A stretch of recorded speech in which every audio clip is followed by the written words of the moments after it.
Risa, risa.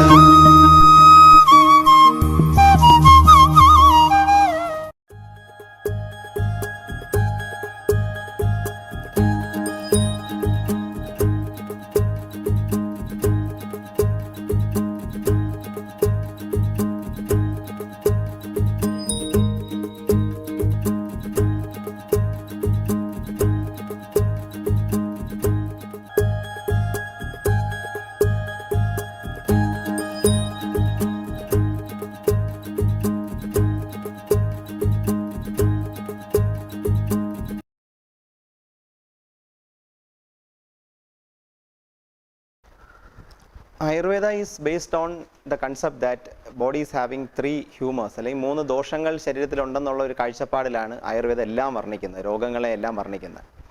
അതായത് വാതപിത്ത കഫം എന്ന് പറയുന്ന മൂന്ന് ദോഷങ്ങളെ അടിസ്ഥാനപ്പെടുത്തിയാണ് രോഗങ്ങളെ വർണ്ണിക്കുന്നതും ഇവയുടെ സമാവസ്ഥയെ ആരോഗ്യമെന്നും ഇവയുടെ വൈകൃതാവസ്ഥയെ രോഗമെന്നും ആയുർവേദം വിളിക്കുന്നു. ഈ ത്രിദോഷങ്ങൾ കൂടാതെ സപ്തധാതുക്കളും ത്രിമലങ്ങളും കൂടെ ചേരുന്നതാണ് ശരീരം എന്നാണ് ആയുർവേദത്തിൻ്റെ കാഴ്ചപ്പാട്. അപ്പോൾ ഈ ത്രിദോഷം നേരത്തെ പറഞ്ഞ വാതപിത്ത കഫങ്ങൾ, അത് കൂടാതെ രസരക്ത മാംസമേധ അസ്ഥി മജ്ജ ശുക്ര എന്നീ സപ്തധാതുക്കളും സ്വേദം അതുപോലെ മൂത്രം പുരീഷം എന്നീ മൂന്ന് മലങ്ങളും കൂടെ ചേരുന്നതാണ് ശരീരം എന്നാണ് ആയുർവേദത്തിൻ്റെ കാഴ്ചപ്പാട്. അതിനോടൊപ്പം ഒരു നാലാമതൊരു ഫാക്ടർ കൂടെ ആയുർവേദം പറയുന്നത് അഗ്നി, അതായത് നമ്മുടെ ഉള്ളിൽ കോഷ്ടത്തിൽ അല്ലെങ്കിൽ ഇൻഡസ്ട്രിയൽ ഭാഗത്തിരിക്കുന്ന ഡൈജസ്റ്റീവ് കപ്പാസിറ്റിയെ അഗ്നി എന്ന വാക്കുകൊണ്ട് ആയുർവേദം അർത്ഥമാക്കുന്നു. അതിൻ്റെയും കൂടെ സമാവസ്ഥ, ഈ നാല് കാര്യങ്ങളുടെ, അതായത് ത്രിദോഷങ്ങളുടെയും സപ്തധാതുക്കളുടെയും അതിനോടൊപ്പം ത്രിമലങ്ങളുടെയും അഗ്നിയുടെയും സമാവസ്ഥയെ ആരോഗ്യമെന്നും, അതിനോടൊപ്പം അഡീഷണലി ആയുർവേദം പറയുന്ന ഒരു കാര്യം കൂടെ ഉണ്ട്, അതായത് മനസ്സിൻ്റെ സമാവസ്ഥയും കൂടെ ചേർന്നാൽ അതിനെ ആരോഗ്യമെന്നും ഇവൻ്റെ വൈകൃതാവസ്ഥ അല്ലെങ്കിൽ ഇതിലുള്ള ഏറ്റക്കുറച്ചിലുകളെ രോഗമെന്നും ആയുർവേദം വിളിക്കുന്നു. ഇതാണ് ആയുർവേദത്തിൻ്റെ അടിസ്ഥാനപരമായ സിദ്ധാന്തം.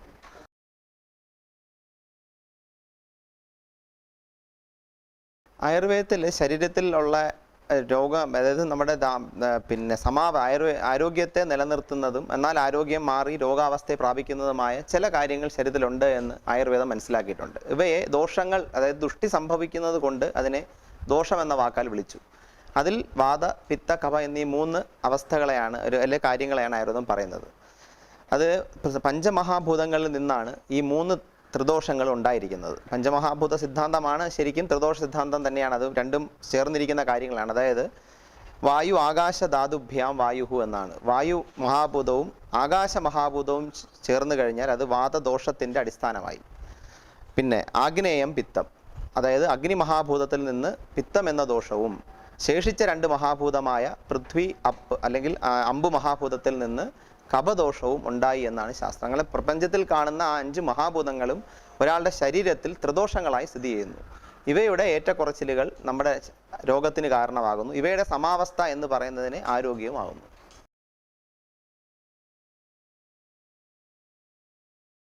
വാദസംബന്ധമായി നമുക്ക് 80 രോഗങ്ങളും പിത്തസംബന്ധമായി 40ഉം കഫസംബന്ധമായി 20 രോഗങ്ങളുണ്ടെന്ന് ആയുർവേദം വർണ്ണിക്കുന്നു. എങ്കിലും ആയുർവേദത്തിൽ എണ്ണത്തിന് മറ്റ് ഇതര ശാസ്ത്രങ്ങളിലുപരി ആയുർവേദത്തിന് എണ്ണങ്ങൾക്ക് പ്രാധാന്യം ആയുർവേദം പറയുന്നില്ല. കാരണം അസംഖ്യേയമാണ് രോഗം എന്നാണ് ആയുർവേദത്തിൻ്റെ കാഴ്ചപ്പാട്. ദോഷങ്ങളുടെ അടിസ്ഥാനത്തിൽ രോഗങ്ങളെ നോക്കി കാണുകയും അതിൻ്റെ ആ വൈകല്യത്തിൽ നിന്ന് ഏത് ദോഷങ്ങൾക്ക് ദുഷ്ടി സംഭവിച്ചു എന്ന് മനസ്സിലാക്കുകയും അതിനുശേഷം ചികിത്സ നിർണ്ണയിക്കുകയും ചെയ്യണമെന്നാണ് ശാസ്ത്രം പറയുന്നത്. അല്ലാതെ ഒരു പേര് കൊണ്ട് വിളിച്ച് എന്നാൽ മാത്രമേ അത് രോഗമാകൂ എന്ന ആയുർവേദത്തിന് യാതൊരു തരം കാഴ്ചപ്പാടുകളും ഇല്ല. ദോഷവൈകല്യം നോക്കി ചികിത്സിക്കണം എന്നാണ് ആയുർവേദം പറയുന്നത്. ദോഷാദീൻ വീക്ഷ്യ ഭേഷജം എന്നാണ് പറയുന്നത്. അതായത് കണ്ണിൻ്റെ രോഗമാണ്, ഇപ്പം അല്ലെങ്കിൽ ചെവിയിലൊരു രോഗം വന്നാലും ശരി, നമുക്ക് പിന്നെ ചുണ്ടിലൊരു രോഗം വന്നാലും ശരി, ഇതെല്ലാം നമ്മൾ ത്രിദോഷത്തിൻ്റെ അടിസ്ഥാനത്തിൽ രോഗം വർണ്ണിച്ച് എണ്ണമില്ല എന്നല്ല, ഇതെല്ലാം തന്നെ ഓഷ്ടരോഗങ്ങൾ 8 പറയുന്നുണ്ട്. പക്ഷേ എണ്ണമില്ല എന്നർത്ഥമില്ല. പക്ഷേ ഒരു പേര് കൊണ്ട് വിളിച്ചാൽ മാത്രമേ അതിന് ചികിത്സയുള്ളൂ എന്നർത്ഥമില്ല. നമുക്ക് പേര് വിളിക്കാൻ പറ്റാത്ത അനേകമായിരം അവസ്ഥകൾ നമ്മൾ കാണേണ്ടി വരുമെന്നും അങ്ങനെയുള്ളതിനെ പേരിട്ട് വിളിക്കാൻ പറ്റാത്തതിനാൽ അടിസ്ഥാനപരമായി കുറച്ച് രോഗങ്ങൾക്ക് മാത്രം പേര് നൽകിയിട്ടുണ്ട്. ബാക്കിയെല്ലാം നമ്മുടെ ദോഷത്തിൻ്റെ അടിസ്ഥാനത്തിൽ വർണ്ണിച്ചുകൊണ്ട് ചികിത്സിക്കണമെന്നാണ് ശാസ്ത്രം പറയുന്നത്.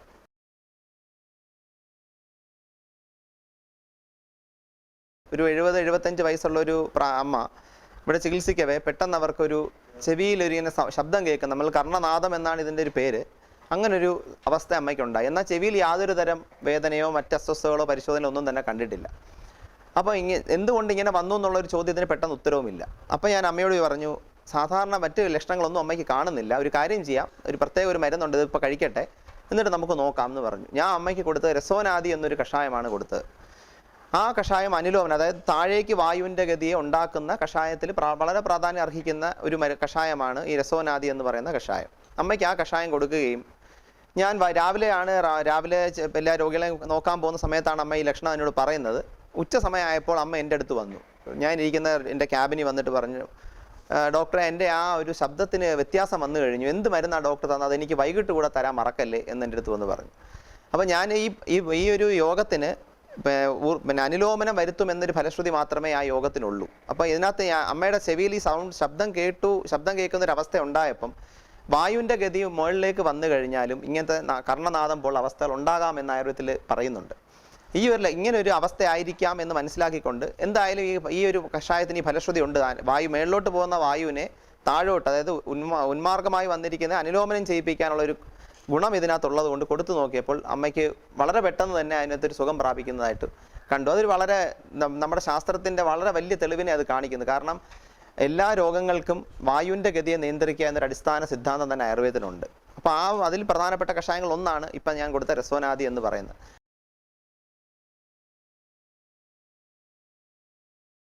ആയുർവേദത്തിൽ വളരെ സാവധാനമായി കുറയൂ എന്നുള്ളൊരു കാഴ്ചപ്പാട് വളരെ തെറ്റായ ഒരു കാഴ്ചപ്പാടാണ്. എല്ലാ രോഗങ്ങളും ഒരേ കാറ്റഗറിയിലല്ല പെടുന്നത്. ചില രോഗങ്ങൾക്ക് കാലദൈർഘ്യം കൊണ്ടാണ് ഉണ്ടാകുന്നത്, ചില രോഗങ്ങൾ എന്നാൽ പെട്ടെന്ന് ഉണ്ടാകുന്നതാണ്. അപ്പം നമുക്ക് നിദാനം കുറവുള്ള രോഗങ്ങൾക്ക് നമുക്ക് പെട്ടെന്ന് തന്നെ അവർക്ക് റിസൾട്ട് കൊടുക്കാൻ സാധിക്കും. എന്നാൽ കാലപ്പഴക്കമുള്ള രോഗങ്ങൾക്ക് ഏത് ശാസ്ത്രത്തിൽ പോയാലും കാലം കൊണ്ട് മാത്രമേ അത് ശമനം വരത്തുള്ളൂ. അവർക്കുണ്ടാകുന്ന ഇപ്പോൾ വേദനയെ മാറ്റിയത് കൊണ്ട് മാത്രം രോഗം മാറിയെന്നോ ഡയബറ്റീസ് കൺട്രോൾ ആയതുകൊണ്ട് പ്രമേഹ രോഗം മാറിയെന്നോ അർത്ഥമാകുന്നില്ല. ഇത് രണ്ടും നിയന്ത്രണത്തിലായി എന്ന് മാത്രമേ നമുക്ക് പറയാൻ സാധിക്കൂ. എപ്പോഴാ മരുന്ന് നമ്മൾ മാറ്റുന്നുവോ ഈ രോഗം തിരിച്ചു വരുന്നതായിട്ട് കാണാം. അപ്പോൾ രോഗമുക്തി എന്നുള്ളതല്ല, ലക്ഷണങ്ങളെ കൺട്രോൾ ചെയ്യുക എന്നുള്ളത് മറ്റ് ശാസ്ത്രം നടക്കുമ്പോൾ ആയുർവേദ രോഗമുക്തിക്കായിട്ടാണ് ചികിത്സ വർണ്ണിച്ചിട്ടുള്ളത്. അതുകൊണ്ട് പല അവസ്ഥകളിലും രോഗശമനം വളരെ അല്പസമയം എടുത്തേക്കാം. അത് രോഗത്തിൻ്റെയും രോഗിയുടെയും കാലദൈർഘ്യങ്ങൾ അനുസരിച്ചാണ് ഇത് വ്യത്യാസപ്പെടുന്നത്.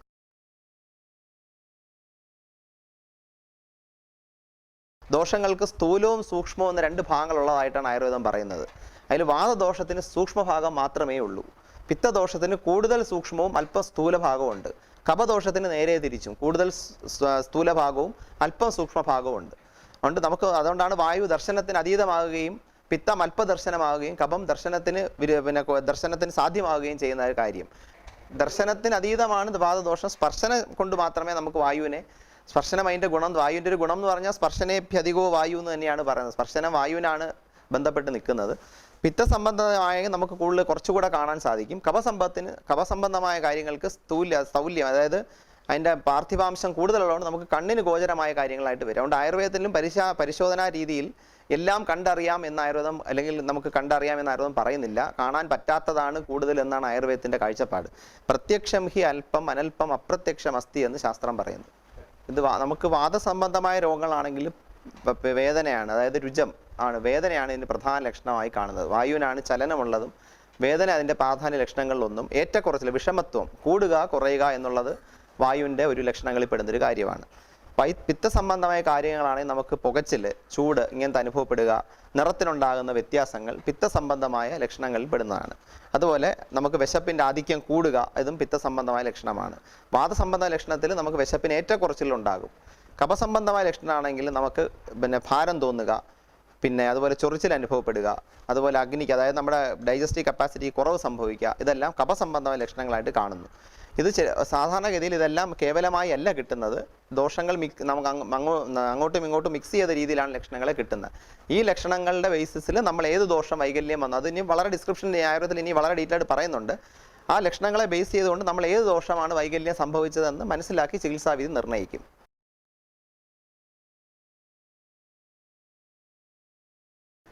പ്രമേഹം എന്ന് പറയുന്ന ഒരു വളരെ വലിയൊരു ഒരു ടോപ്പിക്കാണ് ആയുർവേദത്തിൽ. കാരണം അലോപ്പതി രീതിയാലല്ല ആയുർവേദം പ്രമേഹത്തെ വർണ്ണിക്കുന്നത്. നമ്മൾ പ്രമേഹം എന്നോട് ഉദ്ദേശിക്കുന്ന ഡയബറ്റീസ് മെലിറ്റസ് എന്ന് പറയുന്ന അലോപ്പതി പറയുന്ന രോഗത്തെയാണ് സാധാരണഗതിയിൽ പ്രമേഹം എന്ന വാക്കുകൊണ്ട് അർത്ഥമാക്കുന്നത്. എന്നാൽ ആയുർവേദത്തിൽ വിചിത്രമായ കാര്യം 20 തരം പ്രമേഹം ഉണ്ടെന്നാണ് ആയുർവേദം പറയുന്നത്. അതിൽ വാദസംബന്ധമായി 4, പിത്തസംബന്ധമായി 6, കഫസംബന്ധമായി 10 പ്രമേഹം ഉണ്ടെന്നാണ് ആയുർവേദം പറയുന്നത്. ഇതിൽ വാദസംബന്ധമായ 4 പ്രമേഹങ്ങളിൽ ഒന്നാണ് മധുമേഹം അഥവാ ഡയബറ്റീസ് മെലിറ്റസ് എന്ന് നമ്മൾ പറയുന്ന പ്രമേഹം. ആയുർവേദത്തിൽ ഇനിയും 19 എണ്ണത്തെ പറ്റി കൂടെ വർണ്ണിക്കുന്നുണ്ട്. അപ്പം മാത്രമല്ല ആയുർവേദം ഇതിനെല്ലാം കാണുന്നത് അഗ്നിയുടെ, അതായത് മോഡേണിലായാലും ഇതിപ്പം ഡയബറ്റീസ് ഒരു മെറ്റബോളിക് ഡിസോർഡർ ആയിട്ട് മോഡേൺ സയൻസും പറയുന്നു. ഇതൊക്കെ 3000 വർഷങ്ങൾക്ക് മുമ്പേ തന്നെ ആയുർവേദം പറഞ്ഞു ഇത് അഗ്നി സംബന്ധമായ രോഗമാണ്, അഗ്നിയെ രക്ഷിക്കണം എന്നാൽ വാക്കിലുള്ള വ്യത്യാസം മാത്രമേ ഉള്ളൂ. ഹോർമോൺ എന്ന അലോപ്പതി പറയുന്നതാണ് അഗ്നി എന്ന ആയുർവേദത്തിൽ പറയുന്ന കാര്യം. ഇൻസുലിൻ്റെ കുഴപ്പം കൊണ്ടാണ് പ്രമേഹം ഉണ്ടാകുന്നുള്ള ഒരു അടിസ്ഥാന അറിവ് എല്ലാവർക്കും ഉള്ളതാണ്. ഈ ഇൻസുലിൻ ഹോർമോൺ എന്ന് പറയുന്നത് തന്നെയാണ് ആയുർവേദം അഗ്നി എന്ന വാക്കാൽ അർത്ഥമാക്കുന്നത്. വാക്കിലുള്ള വ്യത്യാസം മാത്രമേ ഉള്ളൂ. അപ്പോൾ അടിസ്ഥാന സിദ്ധാന്തം തന്നെ ആയുർവേദം പ്രമേഹത്തിന് ചികിത്സയിൽ പറയുന്നത് തന്നെ ഈ അഗ്നിയെ രക്ഷിച്ചുകൊണ്ട് വേണം ചികിത്സകളെല്ലാം നിർവചിക്കാൻ എന്നാണ്. അപ്പം പ്രമേഹ രോഗികൾ യുക്തമായ അവസ്ഥയിൽ നേരത്തെ തന്നെ വൈദ്യനെ കാണുകയും അതിൻ്റെ രോഗി ശോധന ശമനം ശോധനം എന്നീ 2 രീതിയിൽ ചികിത്സയുണ്ട് നമുക്ക്. അതിൽ പ്രമേഹം ശോധന ചികിത്സ വേണ്ട രോഗങ്ങളുടെ പട്ടികയിൽപ്പെടുന്ന ഒരു രോഗമാണ്. അപ്പോൾ ശോധന ചികിത്സ എന്ന് പറയുമ്പോൾ നമുക്ക് ദോഷങ്ങളെ പുറത്ത് കളയുന്ന പഞ്ചകർമ്മ ചികിത്സാ വിധികൾ ചെയ്യേണ്ടി വരുന്ന രോഗമാണ്. ഇവിടെ പ്രധാനമായും പ്രമേഹത്തിൽ നമ്മൾ സാധാരണ ചെയ്യാറ് വിരേചനവും വസ്തി എന്ന് പറയുന്ന 2 ചികിത്സകളാണ് മധുമേഹ സംബന്ധമായി സാധാരണഗതിയിൽ ചെയ്യാറുള്ളത്.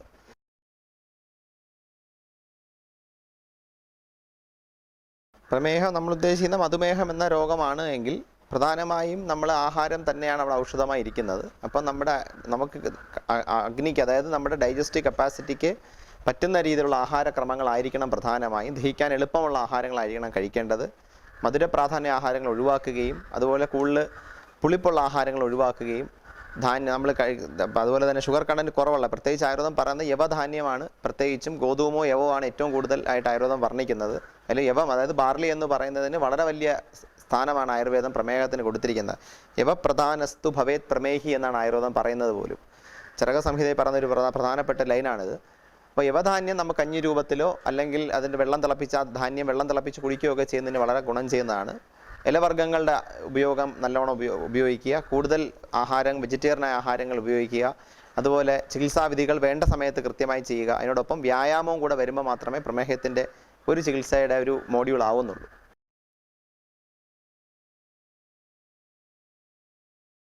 മദ്യപാനം നമ്മുടെ ആയുർവേദത്തിൽ ഇത് മദാത്യം എന്ന് പറയുന്ന ഒരു രോഗവർണ്ണനയുണ്ട്. അമിതമായി നമ്മൾ മദ്യം ഉപയോഗിക്കുണ്ടാകുന്ന രോഗത്തെ പറ്റിയുള്ളൊരു വർണ്ണന അതിനകത്ത് നമുക്ക് കാണാൻ സാധിക്കുന്നത്.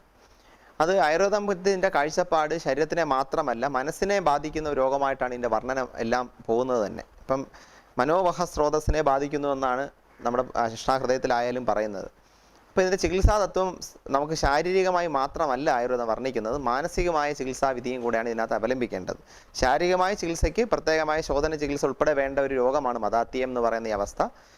മാനസികമായിട്ടാണെങ്കിൽ ആയുർവേദം പറയുന്നത് ധൈര്യ ആത്മാദി വിജ്ഞാനം മനോദോഷ ഔഷധം പരം എന്നാണ് ആയുർവേദം പറയുന്നത്. അതായത് എന്ന് പറയുന്നത് നമ്മുടെ ബുദ്ധി, ധൈര്യം അതായത് വാലർ, ആത്മാദി വിജ്ഞാനം അതായത് നമ്മുടെ സ്പിരിച്വൽ നോളജ്, ഇത്രയും ഉണ്ടെങ്കിൽ മാത്രമേ മനോദോഷത്തെ മാറ്റാൻ പറ്റൂ. അപ്പം കേവലമായ മരുന്നുകളല്ല ആയുർവേദം വർണ്ണിക്കുന്നത്. മരുന്നുകൾ തീർച്ചയായിട്ടും ഉണ്ട്. മരുന്നുകളോടൊപ്പം തന്നെ മനസ്സിനെ ഉത്തേജിപ്പിക്കുന്നതായ ഞാൻ നേരത്തെ പറഞ്ഞ ആത്മാദി വിജ്ഞാനം, സ്പിരിച്വൽ നോളജ്, അതുപോലെ തന്നെ നമുക്കുണ്ടാകുന്ന ധൈര്യം തരുന്ന മെഡിറ്റേഷൻ മുതലായ കർമ്മങ്ങൾ, ഇതിലൊക്കെ ഇൻവോൾവ് ആകുന്നത് വഴി മാത്രമേ ഇതിൻ്റെ ചികിത്സ കൊണ്ടുപോകാൻ സാധിക്കുകയുള്ളൂ. തീർച്ചയായിട്ടും ആയുർവേദത്തിന് ഫലപ്രദമായ ചികിത്സ വർണ്ണിക്കുന്നുണ്ട്.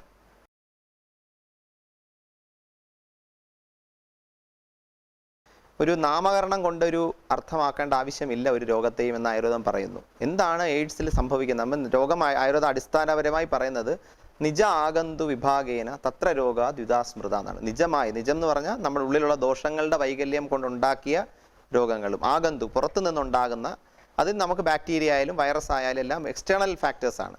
അങ്ങനത്തെ ഫാക്ടേഴ്സ് ഉള്ളിലേക്ക് വന്ന് ദോഷവൈകല്യം ഉണ്ടാകുന്ന രോഗങ്ങളെ ഈ 2 രീതിയിൽ രോഗങ്ങളുള്ളൂ എന്ന് ആയുർവേദം അപ്പോഴേ പറഞ്ഞു കഴിഞ്ഞു.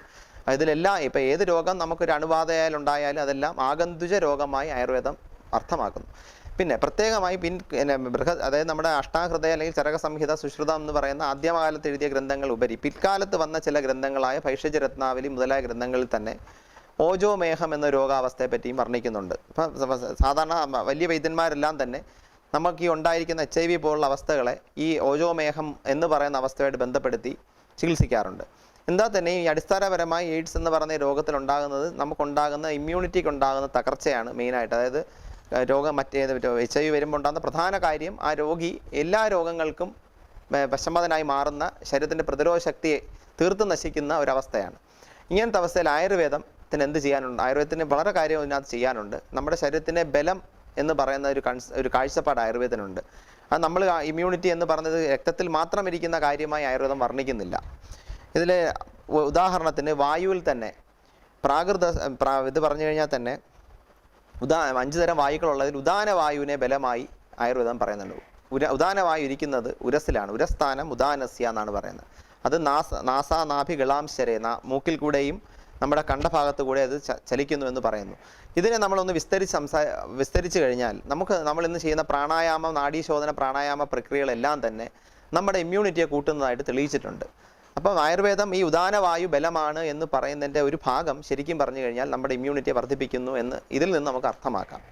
ഡയറക്റ്റ്ലി എല്ലാം എവിഡൻ്റ് ആയിട്ട് ആയുർവേദം പറഞ്ഞിട്ടില്ല. നമുക്ക് ഈ സംസ്കൃത ലാംഗ്വേജ് ഉപയോഗിച്ചിരിക്കുന്നത് കൊണ്ട് ഇതൊരു പെട്ടെന്ന് ഗോചരമല്ല. ഈ അർത്ഥം വളരെ സൂക്ഷ്മമായ അർത്ഥം ആയുർവേദത്തിൽ അടങ്ങിയിരിക്കുന്നത് കൊണ്ട് വളരെ പാണ്ഡിത്യമുള്ള ഒരാൾക്ക് മാത്രമേ ഇതിനെ വ്യാഖ്യാനിച്ച് വർണ്ണിച്ചെടുക്കാൻ സാധിക്കുകയുള്ളൂ. ആ രീതിയിൽ നമ്മൾ നോക്കുമ്പോൾ ഉരസ്ഥാനം ഉദാനവായു ബലമാണ് എന്ന് ആയുർവേദം പറയുന്നു. അതുപോലെ പ്രാകൃതസ്തു ബലം ശ്ലേഷ്മ എന്ന് പറഞ്ഞാൽ പ്രാകൃതം നോർമലായിരിക്കുന്ന കപദോഷം ബലമാണ്. കപം എന്ന് പറയുന്നത് എല്ലാം തന്നെ അപ്പം നമുക്ക് കപസംബന്ധമായ കപത്തെ ബലം വരുത്തുന്നതായ ചികിത്സാ തത്വങ്ങൾ നമുക്ക് ഇതിനകത്ത് അവലംബിക്കാം. കപദോഷവും മേധോധാതു, അതായത് ഫാറ്റ് ടിഷ്യൂവിനെയും സ്റ്റെബിലൈസ് ചെയ്യുന്ന ഒരു ചികിത്സാവിധി ആയുർവേദത്തിലുണ്ട്. അത് കപദോഷങ്ങളെ ഹനിക്കുന്നതായ ചികിത്സാവിധി. അപ്പോൾ കപത്തെ ബലവാനാക്കാനുള്ള ചികിത്സാ തത്വങ്ങൾ നമുക്ക് ഇതിനകത്ത് അവലംബിക്കാൻ പറ്റും. മറ്റൊരു കാര്യം, സപ്തധാതുക്കളുടെയും സാരഭാഗത്തെ ഓജസ് എന്ന് ആയുർവേദം വിളിക്കുന്നു. ഓജസ്സും നമുക്ക് ബലം എന്ന് ആയുർവേദം വർണ്ണിക്കുന്നുണ്ട്. അപ്പം ഈ സപ്തധാതുക്കളുടെയും സാരമായി ഓജസ്സിനെ വർദ്ധിപ്പിക്കാനുള്ള ജീവനീയ ഔഷധങ്ങളുടെ പ്രയോഗം, ക്ഷീരത്തിൻ്റെയും ഘൃതത്തിൻ്റെ ഉപയോഗവും എല്ലാം തന്നെ ആയുർവേദത്തിൽ വർണ്ണിക്കുന്നുണ്ട്.